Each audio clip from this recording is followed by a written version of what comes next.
Okay, so I know the Maple Leafs already said that they were not going to trade anyone from the core four, and in my opinion, that's a huge mistake. They really got to move on from Mitch Marner. Here's why, and what they could potentially do. So let's get real here. Like, probably not going to win the Stanley Cup paying literally half your salary cap to 4 guys. This isn't the NBA. This is a team game. And I've lost all faith in this core 4 structure. This is not going to work. Like, I don't know what Kyle Dubas is going to do this offseason. We got no money. Like, we're struggling to sign Zach Hyman right now. Unless Dubas can go out and find another 6 Jason Spezzas, this Leaf team is potentially going to come back worse next year. Right? And I tell you, the other problem with this core 4 concept is, like, there's too many eggs in one basket. And what we saw this playoff was one of the members of the core 4 got hurt. Another member decided not to show up in Mitch Marner. And that was it. We were done. So, like, living and dying with 4 guys, that's not how you win a Stanley Cup. Look at the teams that are still playing right now in the playoffs. Boston. Their 3 best players are all paid under $7 million. In Bergeron, Pasta, and the Rat, Marchand. Look at Carolina and the Islanders. They got 1 player each, one, on their team making more than $6 million. Aho for Carolina and Barzal for the Islanders. Look at the Colorado Avalanche. My God, Nathan McKinnon said he'd take less money when he's a free agent to keep the band together. Like, wow. What an attitude that is. There's a guy who wants to win the cup. You know, why can't we have guys like that really want to win that badly? So, like, this is not going to work. They have to shake this up. They have to do something big.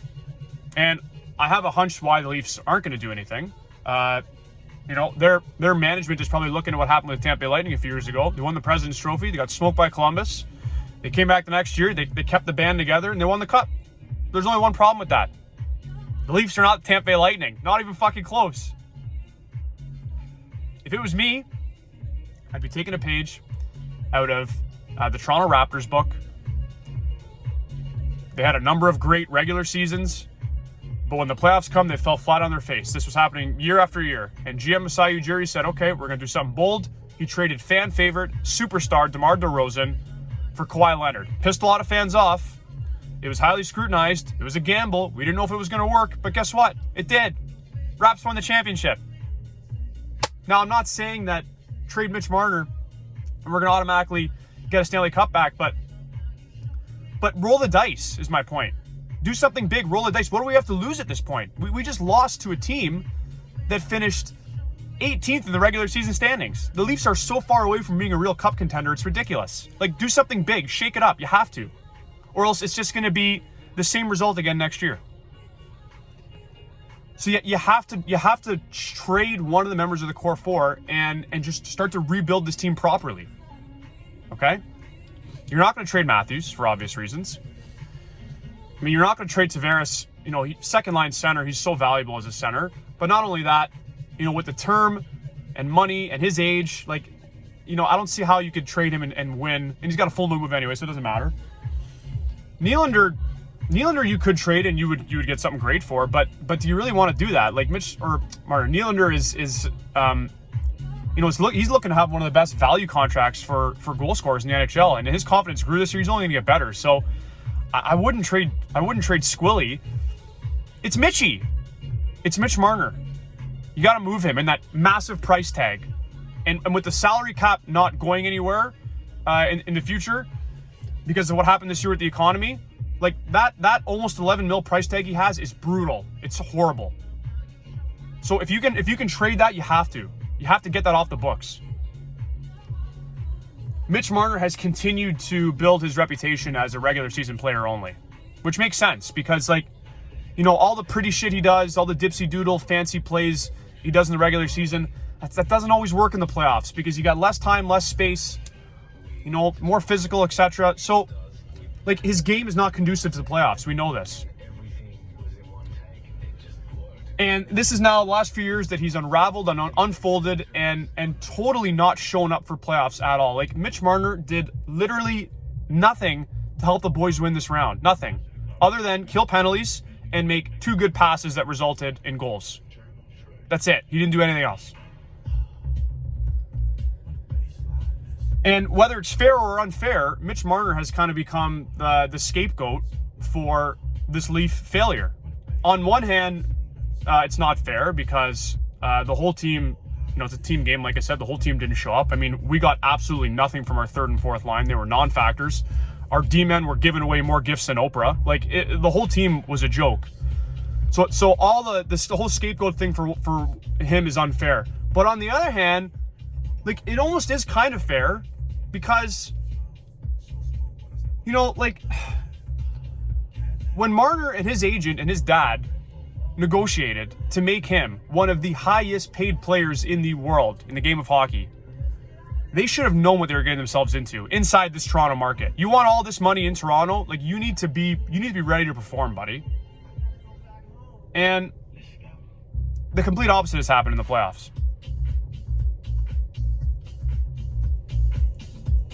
So you got to move on from him. I really think you have to. And I know some people are probably sitting here right now thinking, Frank, you're crazy. Like, Mitch Marner is, he finished top 5 in points this year, Frank. Like, are you kidding me? If that's what you're thinking right now, you're kind of missing my point. I think holding on to this guy is a risk moving forward because we just don't know what he's going to be like in the playoffs. Like, this guy is very clearly mentally fragile right now. And I feel bad for him a little bit. I really do. Because, like, honestly, if Mitch Marner walked into a 7-Eleven today to buy batteries for his PlayStation controller, he might get harassed. That's how it is in Toronto, And, like, I don't agree with that. Like, all the personal attacks and really getting nasty, like, that's no good. Like, at the end of the day, he is human, and this is just a game, and this is all just for fun. But yeah, like, what happens next year if the playoffs roll around and game 1 doesn't go well for him? Or he has a bad start? Here we go again. It's going to be the same song and dance. So holding on to this guy is a risk. It really is. You have to try and trade him. The good news is his no move clause doesn't kick in for 2 more years. Okay? So, like, he still had a great regular season, right? Even though I think his point total was a little inflated.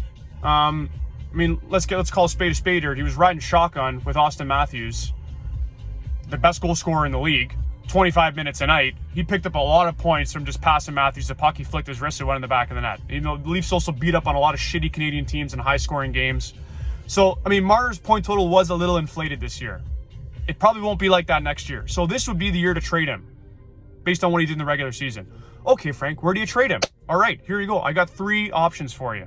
Number 1, call up the Buffalo Sabres. Let's see if we can pillage them. Marner for Reinhart and Dahlin, okay? Reinhart's a good winger. He was the only guy that performed in Buffalo this year, okay? He's still young. He's got a good contract. And the Sabres are going to draft that power kid on D. So maybe Dahlin is expendable. So there's an option. Option number 2. Call up the Calgary Flames. See if we can get Matthew Tkachuk. Holy fuck. And Tkachuk and Matthews played on a line together with the U.S. development program. See what's good in Calgary. Maybe you can do that. Call up the Columbus Blue Jackets. They're rebuilding. Call them up. We'll take Seth Jones on a 1-year deal because he's walking next year. But Seth Jones and throw in Cam Atkinson. He's a great winger. He scores goals. He's got a good contract. There's 3 options right there. And I'm sure I just came up with those really quickly this morning. I'm sure I could think of more and more. So there's ways that you could win a Marner trade to trade him for 2 guys. You get 2 players, and now you start to build a more balanced roster. Austin Matthews would really be pissed if the Leafs did this. But you know what? Too bad. Kyle Lowry was pissed when they traded DeRozan. Kyle Lowry was crying. He said, "That's my best friend. You traded my best friend." He was so upset. Well, he wasn't upset when he was holding a championship, the next year. So we'll see what happens. The only thing that like, the Leafs are not going to do this. I know this has all just been a hypothetical. And the Leafs, they've probably done the complete opposite. They've come out and said, we're not trading any of our guys. And they have coddled and babied their Gen Z stars like no other sports team in the world. They have created a culture of self-entitlement here in Toronto. And honestly, like, Mitch Marner and some of these other guys, like, they need tough love. Like, if I was Kyle Dubas, I would go up to him and I would say, Mitchie, like, we're thinking about trading you, honestly. Because you're not living up to your end of the bargain. We made you one of the highest paid players in the league. We gave you almost $11 million, and this is 2 years in a row now that you have not showed up when it matters. Okay? Like, in the real world, this is not how the real world works, If you hire a landscaper to do work in your yard, and you pay this landscaper a crazy amount of money, and you expect him to do beautiful work, and he ends up shit in the bed, and you don't get what you paid for, are you bringing that landscaper back next summer? No, of course you're not. So, like, this is not how the real world works. The Leafs need to have some tough love. If they're not going to trade Marner and some of these other guys, which they probably won't because it's the Leafs, they're a joke. If they're not going to trade these guys, you at least got to give them some tough love. Okay? Guys, I know this has been a long one. If you're still here and watching, God bless you. Tag a Leaf fan in the comment section if you're still here. There's a lot of Leaf fans that I'm sure would love to hear this.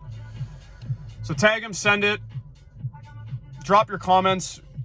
I mean, it's going to be an interesting offseason. We'll see what the Leafs do. And we'll see you next time. Have a good weekend. Bam.